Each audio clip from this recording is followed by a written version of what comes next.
오늘은 아사의 성공과 실패의 세 번째 설교입니다. 우리가 오늘 드디어 아사왕의 실패에 대해서 살펴볼 것입니다.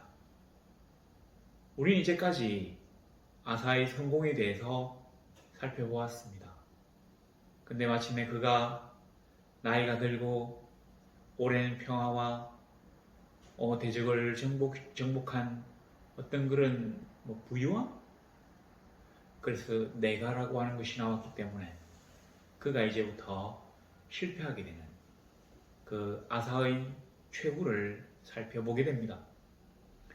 제가 말씀드렸습니다. 성경은 교훈집이 아니라고. 맞습니다. 그러나 우리는 여기에서 아주 귀중한 어떤 한 가지 사실을 배우게 됩니다. 하나님의 성도로서, 하나님의 일꾼으로서, 하나님의 사자로서, 대리인으로서 우리가 이 세상에 하나님의 성도로 살아갈 때 우리에게 가장 중요한 것은 내가가 아니라 하나님이, 내가가 아니라 하나님의 뜻대로, 내가가 아니라 하나님의 머리와 지혜로, 그래서 우리가 하나님의 뜻대로 살아가는 것이 중요하다고 하는 것입니다. 오늘 우리가 이 아사의 어떤 여기 보니까 아사왕 제 36년에 이렇게 나옵니다. 36년인지 26년인지는 사실은 이게 좀 그 성경학자들 가운데서 논란이 많이 있습니다.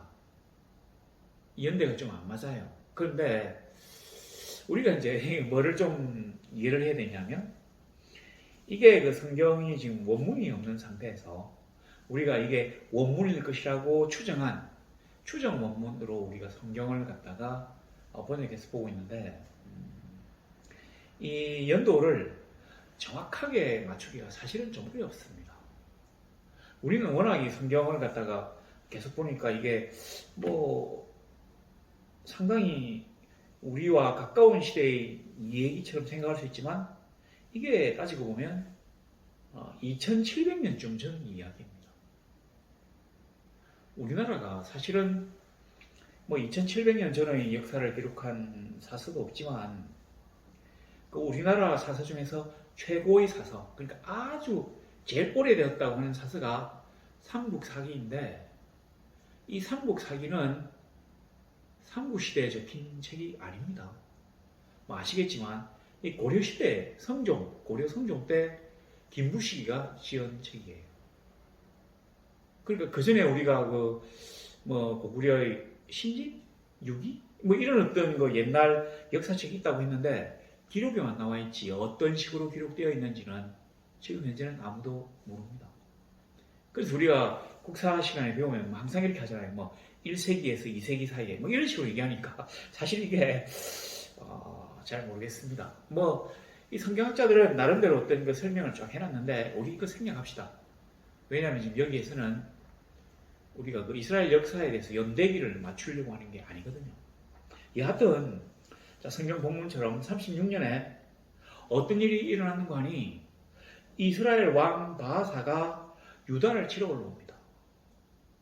여기서 좀 웃기는 얘기가 있는데 이 바하사 한번 보세요. 바하사. 이 바하사는 어떤 사람이냐면 이스라엘의 3대 왕입니다. 그러니까 남북으로 갈라지고 난 다음의 북이스라엘 3대 왕이에요. 여로보암, 이 사람이 금송아지를 만들었거든요. 그리고 예루살렘 성전에 제사를 가지 못하게 막았습니다. 근데 이 여로보암의 말년은 병에 걸린 겁니다. 그리고 이 여로보암의 아들이 나답이라고 하는 왕이 있었던 모양인데 이 사람이 2년째 왕노릇 하는 2년째 이 바하사가 반란을 일으킵니다. 그래서 아들 죽이고 자기가 왕이 되었어요. 그러니까 우리가 요 간단한 구절 하나 딱 봐도 뭔가 하나님의 역사가 느껴지잖아요. 하나님의 은총으로 말미암아 이스라엘 10개 지파를 나라로 얻었다면 그 하나님의 은혜에 감사해서 더 하나님께 충성하고 하나님께 경배하고 제사하고 백성을 사랑하고 선과 정의를 행해야 되는데 그걸 안 했어요. 이 여로보암이라고 왕이. 그러니까 자기는 말년에 병이 걸려서 죽고, 글쎄 병이 걸려서 죽는 게 당연한가요? 여하튼 병이 걸려 죽고, 아들은 왕된 지 2년째 죽습니다. 이 바하사의 반란 때문에. 하나님은 자 여기서 보면 뭐냐면 자기가 어떤 은혜를 베풀어 주셨고 그 은혜를 받았으면 감사해야 되는데 대부분 인간들이 은혜를 받아가지고 자기가 사정이 나아지면 하나님을 배반하고 교만해집니다. 옛날에는 위기가 닥쳤을 때 아무것도 없으니까 오 하나님 아버지 저를 살려주십시오라고 매달리는데 이제 뭔가 있어요. 돈도 있고 지위도 있고 건강도 있으니까 하나님에게 전적으로 매달리는 게 아니라 내가 말이야. 내 머리, 내가 가진 돈, 내가 가진 힘, 내가 가진 군대를 의지하려고 합니다. 이렇게 되면 반드시 문제가 생깁니다.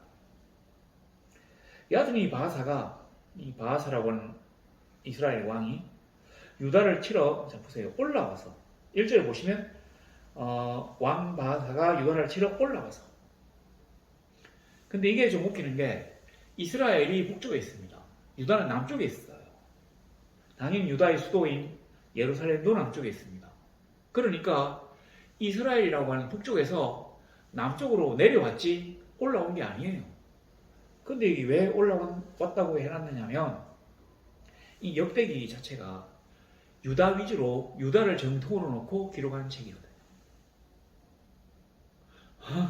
유다가 우리는 좀 유다를 아주 약한 나라라고 생각할 수 있는데 유다가 북쪽 이스라엘보다 5분의 1 정도밖에 안 되는 작은 나라지만 실제로는 북쪽 이스라엘이 망하고도 한 150, 60년가량 더 살아남았습니다.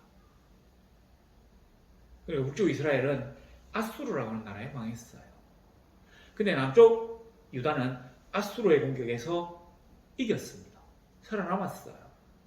그리고 이 아수르라고 하는 나라는 바벨론에게 멸망합니다. 유다가 바로 그 바벨론에게 멸망했어요. 그 사이가 한 150, 60년 정도 됩니다. 여하튼 이 당시에는 아직 이제 아수르라고 하는 나라가 강력해지기 전입니다. 그러나 아주 작은 나라건 아니면 또 부족의 어떤 그 형태로 아마 있었을 것 같은데 이때는 아수르가 아주 작은 나라예요. 그리고 아람이라고 하는 나라도 강대국이 되기 전입니다. 하여튼 그런데 이스라엘이 남북으로 나뉘어져 가지고 이제 아사가 애굽의 군대를 이기고는 오랜 평화를 보냈는데 그 사이에 이 사람이 바뀌었어요. 어떻게 바뀌었는 거 아니? 그전에는 자기가 정말로 힘이 약하고 하나님밖에 의지할 수밖에 없다고 생각했기 때문에 하나님에게만 전적으로 의지했잖아요. 하나님 아버지, 강한 자와 약한 자 사이에서 아버지밖에는 우리를 도우실 리가 없습니다. 이렇게 얘기했던 그 아사가 애굽의 군대를 이기고 오랜 평화를 겪으면서 신앙 열정이 식었습니다. 제가 이제 제일 싫어하는 게 배은망덕이거든요. 근데 사실은 그거는 하나님이 가장 싫어하시는 거예요. 우리가 어떻게 부자가 되었죠? 우리가 어떻게 높은 사람이 되었습니까? 우리가 어떻게 강대국이 되었나요? 우리가 어떻게 부강한 나라를 이루었나요? 하나님의 은혜 때문이거든요. 근데 하나님의 은혜가 가해져서 하나님의 은혜가 우리에게 임해서 우리가 부유해지고 고귀해지고 돈도 많아졌는데 그렇게 되면 하나님의 은혜에 감사하는 게 아니라 교만해집니다. 내가가 나와요. 내가 말이야. 우리 잘 쓰는 말 있잖아요. 내가 원래 공부를 안 해서 그렇지 머리는 진짜 좋아. 저도 이제 가끔 그런 생각을 하는데 내가 만약 공부를 더 열심히 했다면 아마 이 좋은 머리로 더 잘 됐을 것이다. 아마 이 모든 사람들이 다 그렇게 생각하는 거예요. 그러니까 뭐가 이렇게 되면 내가가 막 나와. 내가 머리는 진짜 좋았어. 우리가 아무것도 의지할 바가 없는 가난하고 연약하며 뭐 하여튼 남들에게 억울한 누명을 뒤집어진 이런 입장이라면 우리는 하나님에게밖에 의지할 수가 없습니다. 하나님만 의지해야 됩니다. 세상 사람이 어떠한 사람 우리를 도와주지도 않고 도우지도 못하기 때문이죠. 너무 어려운 일, 도저히 상대가 안 되는 일, 강력한 적군 앞에서 우리를 도우실 이는 하나님밖에 없습니다. 이 은혜를 입었어요. 그래서 우리가 하나님을 의지해서 하나님의 은혜로 이겼어요. 문제가 해결되었습니다. 그러면 감사해야죠. 근데 아사는 이제 오랜 평화 끝에 마음이 변했습니다. 여하튼 뭐 북쪽에서 바사가 이제 남쪽으로 쳐들어 내려왔는데 뭐 여기는 이제 올라와서라고 되어 있는데 이 올라와서라고 적었던 이유는 유대를 정통으로 기록했다고 하는 것뿐만 아니라 하나님은 자기의 백성을 위주로 생각하십니다. 그러니까 하나님이 보실 때는 이 유다가 그래도 정통이에요.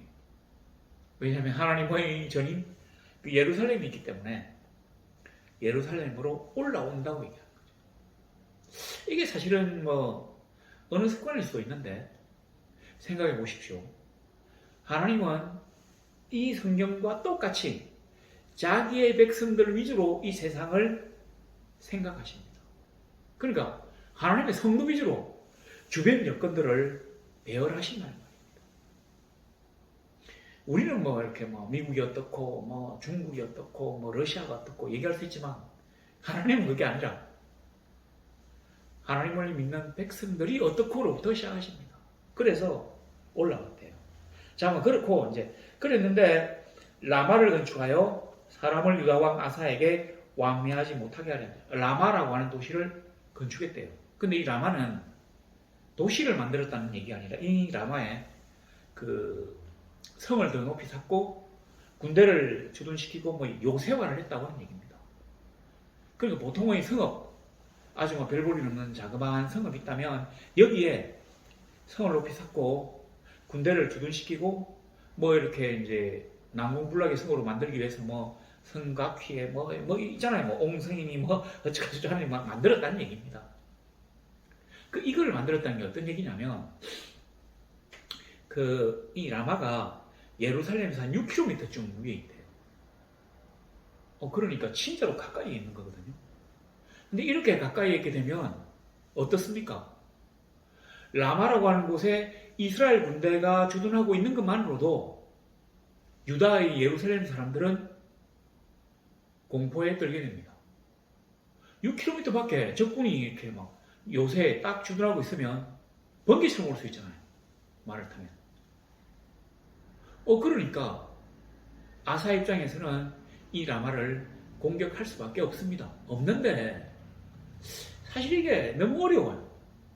이 사람이 너무 오랫동안 평화를 누렸어 그런지 이제 마음이 좀 흐물흐물해져서 그런지 평화주의자는 아닌 것 같은데 바뀌었습니다. 2절에 보시면 아사가 여호와의 전곡간과 왕궁 곡간에 은금을 내어다가 담의 세계에 사는 아람 왕 벤하닷에게 보내며 이르되.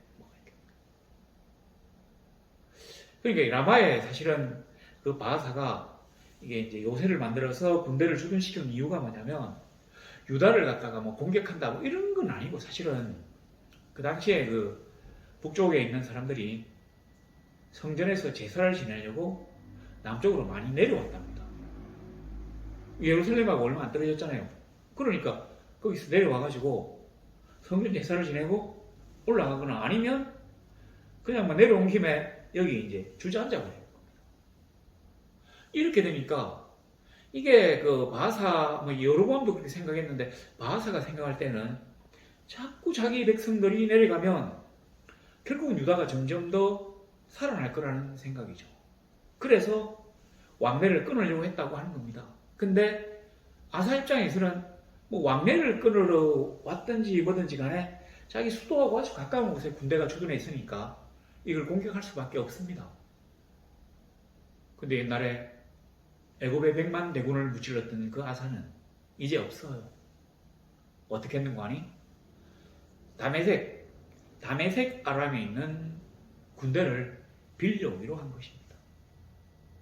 옛날에 우리가 구서의 세라가 이끄는 100만 대군을 무찔렀다는 얘기를 아실 겁니다. 지난주에 한 건데. 근데 이때 애국왕이 세라라고 하는 사람 용병대장을 고용하고 또 구서인 누비아인 수단인 루빈 이런 어떤 그 이집트 주변에 있는 수많은 용병들을 고용해 가지고 쳐들어온 거거든요. 그러니까 아사가 이걸 배운 겁니다. 그러니까 옛날 말 있잖아요. 미워하면서 닮는다? 그 비슷한 건데, 그렇게 하는 걸 이 사람이 배워가지고는 내가 굳이 이스라엘 군대하고 싸울 필요가 없다. 돈으로 용병을 고용해가지고 이스라엘과 싸우도록 만들어야 되겠다는 생각을 하게 된 것입니다.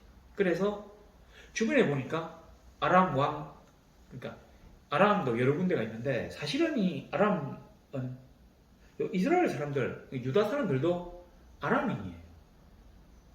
우리 혹시 들은 기억이 있을 것입니다. 그 아브라함을 보고 가나안 사람들이 뭐라고 했는 거 아니? 유리하는 아람인이라고 했거든요. 그러니까 이 갈대아 우르에서 왔잖아요. 바벨론, 아람. 거기도 아람이고, 이 다메섹도 아람인데, 이 다메섹 아람에 있는 벤하닷에게 돈을 주고 군대를 빌려가지고 이스라엘을 공격하도록 하는 겁니다. 근데 이제 어떻게 하느냐면, 라마라고 하는 곳에 있기 때문에 이 라마가 이제 이스라엘의 맨 남쪽인데, 아람 군대를 빌려서 여기를 공격하도록 하는 게 아니라 이 아람 군대를 빌려가지고 이스라엘의 북동 끝을 공격하게 하는 겁니다. 왜냐하면 지금 그 남쪽 유다를 어떻게 해보려고 바하사가 주력 군대를 이끌고 라마에 내려왔잖아요. 그 북쪽이 비어있어요. 그러니까 아사가 아람 왕에게 정보를 주는 거죠. 돈도 주면서. 실제로 이 바하사하고 아람 군대하고 싸웠다면 별 문제가 없을 건데, 이렇게 아람 군대가 안 싸웁니다. 그러면 자기도 상당히 힘들고 많이 죽으니까 안 싸워요. 대신에 여기에서 지금 우리가 지금 대치하고 있으니까, 군대가 여기 있으니까 저 북쪽에는 지금 비어 있다. 그러니까 네가 가서 뒤통수를 좀 때려라.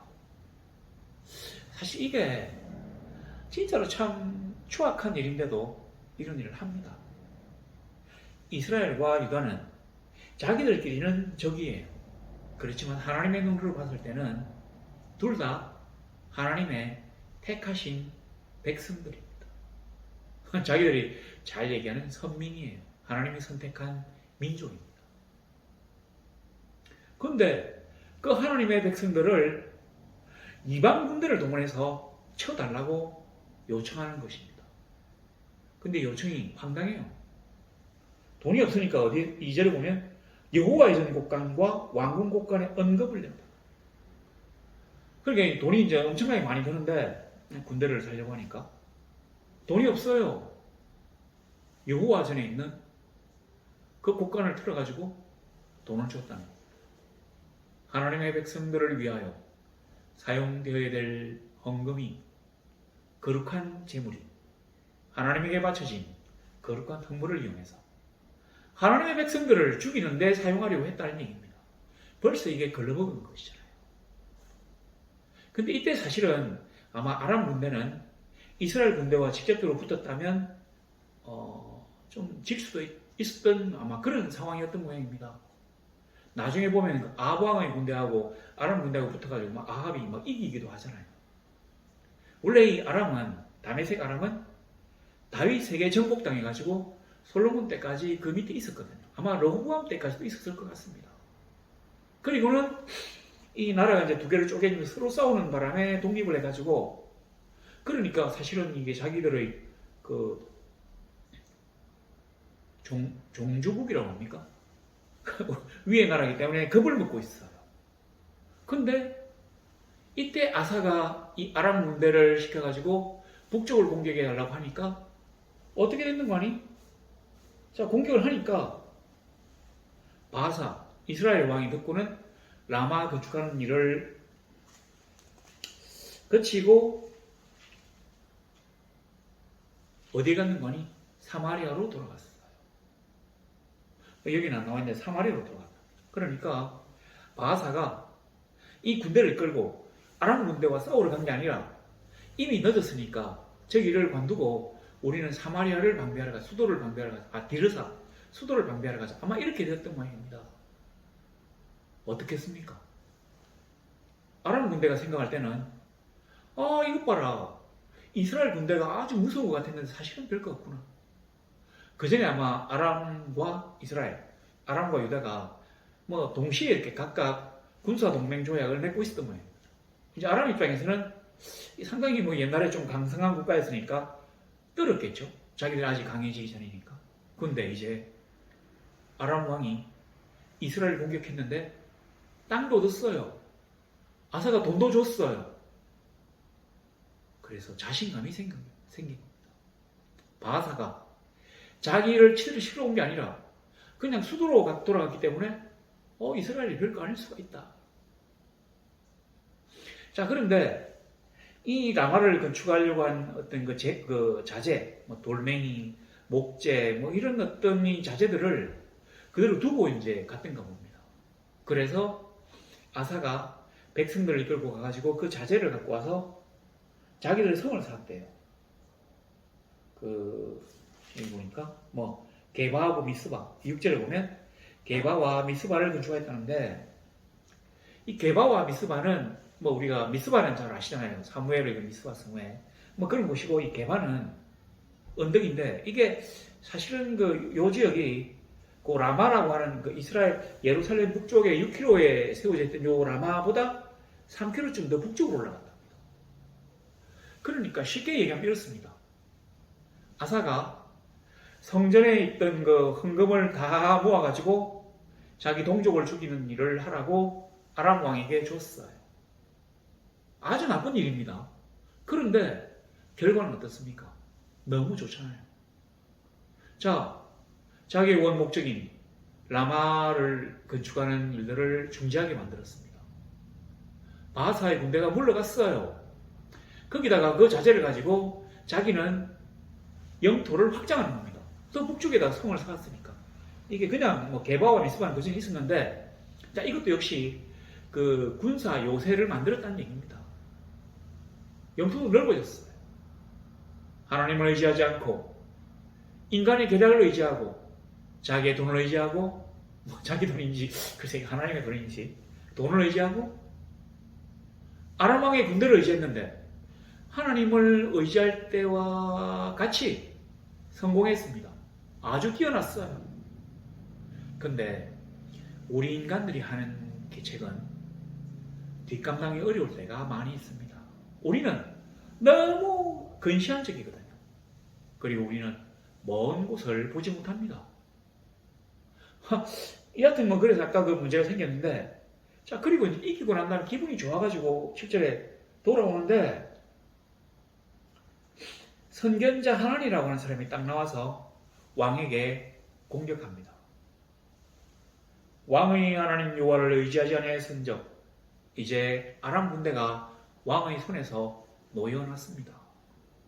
왜 하나님을 의지하지 않습니까? 하나님을 의지했다면 이스라엘 군대도 아람 군대도 왕이 다 이길 수 있었을 것입니다.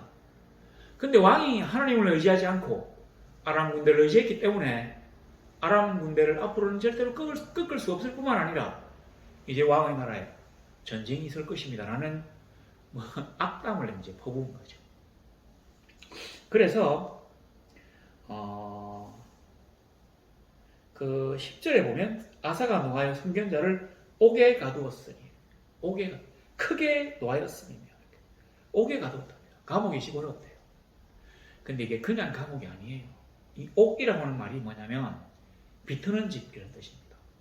착고대가 있는 집 이런 뜻이에요. 그러니까 비트는 집.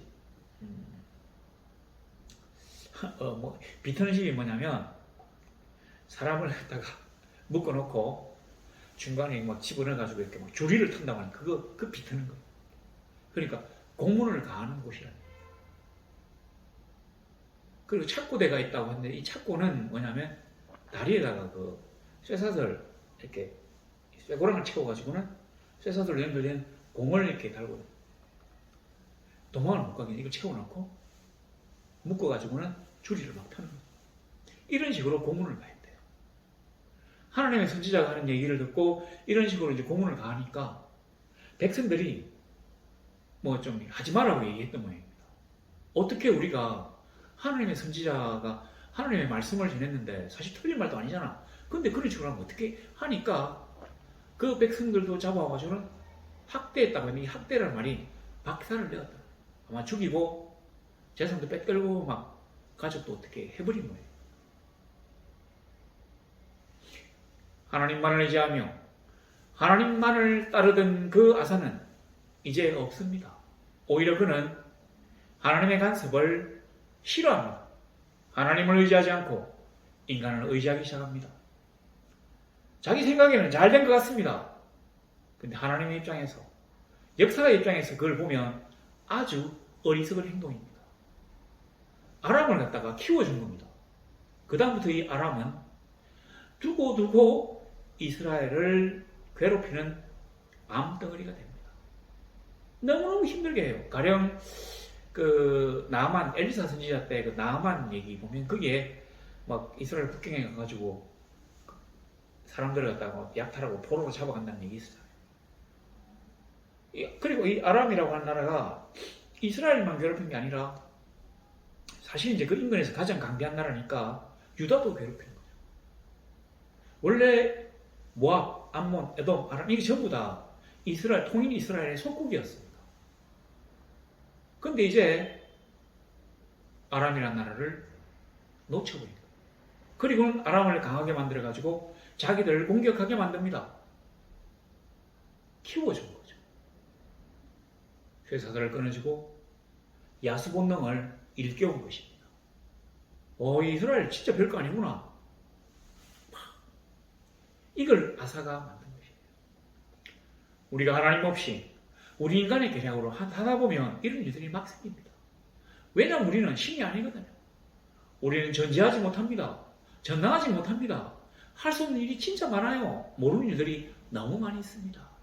아는 게 거의 없어요. 보이지도 않아요. 근데 마치 멀리 볼 수 있는 것처럼 우리가 세상에서 가장 뛰어난 사람인 것처럼 우리의 천재적인 지략으로 뭐든지 잘 될 것처럼 이렇게 생각하는 우리를 범할 수 있습니다. 내가 하나님에 대한 겸손과 감사와 은총이 없어지고 내가가 막 생긴다면 그 다음부터 하나님은 그와 함께하지 아니하십니다. 너무 오랜 평화가 계속되니까 하나님은 아사의 신앙이 떨어진 것을 북돋우기 위하여 바하사로 하여금 남쪽을 침공하게 허락하셨다고 생각합니다. 근데 아사는 여기서 보기 좋게 실패한 것입니다. 자, 그리고 이제 아사의 말년이 나옵니다. 옥에 가두고 난 다음에 39년에 그러니까 3년쯤 흘렀네요. 그의 발이 병들어 매우 위독했으나 12절에 보면 병이 있을 때 그가 여호와께 구하지 아니하고 어유원들에게 구하였더라. 그리고 2년 만에 죽습니다. 그러니까 뭐 성경학자들은 아마 이 말병이 아마 그 통풍일 것이다 이렇게 얘기하는데 저는 잘 모르겠습니다. 뭐 그런 병은 안 써놨어요. 왜냐하면 그 옛날 사람들이 그런 병 잘 모르거든요. 여하튼 뭐 엄청나게 아팠대요. 그런데도 그가 하나님 대신에 의사를 의지했답니다. 의사가 의지할 수 있죠. 있는데 우리 지금 잘 한번 생각해 보세요. 예수님 당시에 혈루병을 고치기 위하여 어떻게 한다고 했습니까? 포도주에다가 뭐 쓸개 같은 거 씹은 거딱 먹이고 아니면 그 마늘 같은 거 막 갈아가지고 아주 썩게 만들어가지고 먹여요. 그러면 끓고 할 거 아니면 그러면 거칠 것이다. 뭐 이런 식으로 아니에요. 막 먹이고는 뒤에서 막 해가지고 놀래가지고 피가 멎는다. 이런 어떤 황당한 사람들이 그 의사거든요. 근데 그때보다 700년 전 사람이면 어떻겠습니까? 글쎄 이거를 그걸 의술이라고 우리가 부를 수 있을지 모르겠는데 그런데도 아사는 하나님께 의지하지 않고 하나님을 구하지 않고 의사만을 구하고 죽었다고 하는 것입니다. 요즘같이 발달한 이 의학이 발달한 의술이 발달한 세상에서 우리는 큰 병에 걸리면 겸손하게 하나님 앞에 엎드려서 기도합니다. 하나님 앞에 겸비한 모습을 보이려고 합니다. 하나님의 자비와 은총을 갈구합니다. 이게 바로 성도죠. 근데 그는 진짜로 그 옛날에 그 원시 시대에도 이런 일을 했다는 것입니다. 그리고는 죽었어요. 아사의 오랜 왕 자리에 있던 그 통치 기간 동안에 초년에 중년에 그는 하나님만을 의지하며 승리했습니다. 근데 그가 부귀로워지고 평화 가운데서 오래 지나면서 명성이 높아지자 교만해졌어요. 내가 내 머리를 가지고 계책을 폈는데 잘 됐잖아. 근데 왜 네가 간섭해?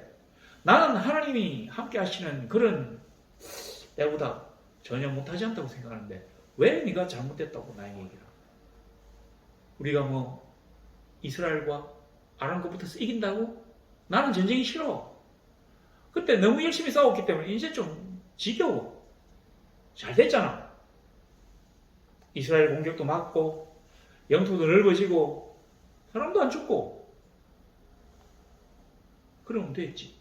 이런 식으로 나온 것입니다. 우리가 잘 생각해보면 우리가 우리의 그 신앙 상태를 딱 돌아볼 수 있는 가장 시금석이 있습니다. 뭐냐면 어떤 일이 발생했을 때 우리가 먼저 하나님께 기도하는지 먼저 하나님을 찾는지 하나님을 의지하는지가 시금석이에요. 막 정신없이 막 자기에게 주는 일들을 하다가 아이고야 어쩌나 하면서 막 뛰어다니다가 진짜 마지막에 아유 막 할 것도 없고 기도나 해야지 이게 아니라 어떤 일이 생기면 바로 기도부터 들어가는 것입니다. 그리고는 인간이 늘 하는 것이에요. 그렇게 되면 아직 우리의 신앙이 쓸만하다는 얘기입니다. 만일 그렇지 않고 하나님이 전혀 우리 가운데 없고 그냥 정신없이 인간적인 방법을 동원하다 보면 우리의 신앙이 아주 낮아졌다고 하는 얘기입니다. 사람들은 이런 일들을 아주 많이 저지릅니다. 우리가 평화로울 때, 우리가 잘 될 때 하나님 감사합니다. 글쎄 이런 사람도 좀 적긴 하지만 대부분 그렇게 하다가 또 어려운 일이 생기면 하나님이 어떻게 이럴 수가 있어. 그리고 하나님을 떠나는 이들이 많이 있습니다. 그러기 전에 먼저 하나님께 기도해 보세요. 그렇게 하나님을 떠나기 전에 먼저 하나님께 간구해 보세요. 하나님의 섭리는 하나님의 그 놀라우신 섭리는 우리가 도저히 이해할 수 없는 곳에 있습니다. 우리가 하나님의 자녀라면 우리가 하나님의 말씀을 따라 살며 하나님과 더불어 하나님의 대의에 공감하여 나아간다면 결단코 우리가 잘못될 수가 없습니다. 물론 우리가 세상에 살면서 너무 욕심을 부린다면 하나님이 들어주시지는 않습니다. 예수님이 말씀하셨잖아요. 그러나 그렇지 않고 우리의 보편타당한 어떤 일들을 위하여 하나님께 기도한다면 그는 결코 우리를 외면치 아니하십니다. 왜냐하면 그가 우리의 아버지이시기 때문에. 하나님 아버지는 결단코 우리를 이 험난한 세상에 홀로 두지 아니하십니다. 그러므로 믿고 기도하며 간구하세요. 하나님 제일주의, 하나님 우선주의로 나아가 보세요. 하나님 결코 우리를 배신하지 아니하십니다. 인간은 항상 하나님의 은혜를 잘했습니다. 어쩌면 이게 인간이 가지는 종족 특성인지도 모릅니다. 그러나 그 인간을 의지할 생각을 하지 마세요. 반드시 죽고 연약하며 오류가 많고 잘 모르고 잘 변하는 그 인간을 의지해서 어떻게 하자는 말입니까? 우리 하나님 변개치 아니하시며 전능하시며 전지하시며 나를 사랑하시는 그 아버지 하나님을 믿고 이 1년도 승리하는 우리 성도들이 되시기를 우리 주 예수 그리스도의 이름으로 소망합니다.